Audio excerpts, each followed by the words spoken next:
एक गांव में दिल बहादुर नाम का एक लड़का रहा करता था, जिसके पिता की युद्ध के दौरान मृत्यु हो जाती है। जिसके बाद उसकी माता उसे हमेशा सताती हैं, मारती पीटती हैं और मार और पीट के इस डर के कारण एक दिन दिल बहादुर घर छोड़ने पर मजबूर हो जाता है और वह घर छोड़ करके भाग जाता है। जिसके बाद जा करके वो एक सेठ के यहाँ नौकरी कर लेता है, जहाँ सेठ की पत्नी का नाम निर्मला होता है।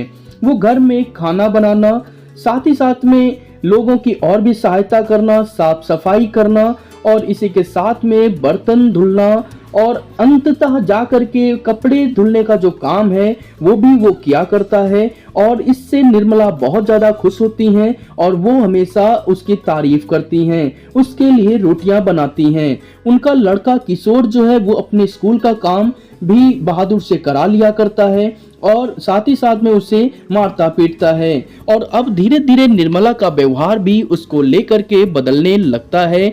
जिसके बाद में कुछ दिन बीतते हैं और वो जाकर के सेठ से उनके पुत्र किशोर की शिकायत करता है, लेकिन जिसपे कोई भी बात आगे नहीं बढ़ती।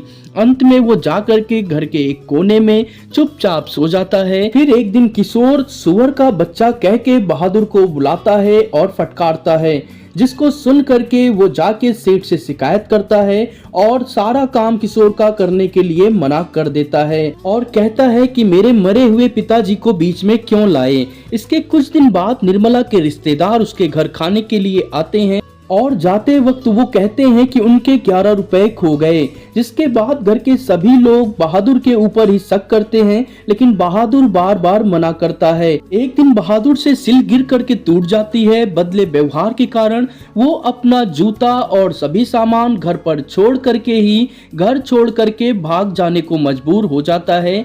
जिसके बाद में वो घर छोड़ करके चला जाता है। इसी के बाद में शाम को जब लेखक अपने दफ्तर से वापस घर आते हैं तो निर्मला उनको सारी बात बताती है और कहती है कि बहादुर का कुछ भी पता नहीं चल रहा।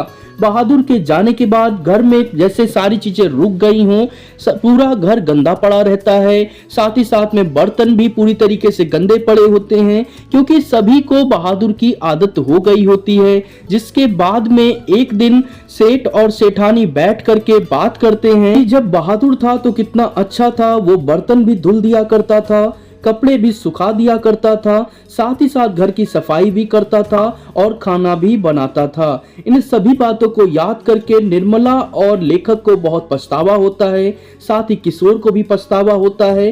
तो कैसी लगी आपको हमारी कहानी बहादुर, कमेंट करें। चैनल को ऐसी और वीडियोस के लिए सब्सक्राइब करें, वीडियो को लाइक जरूर करें।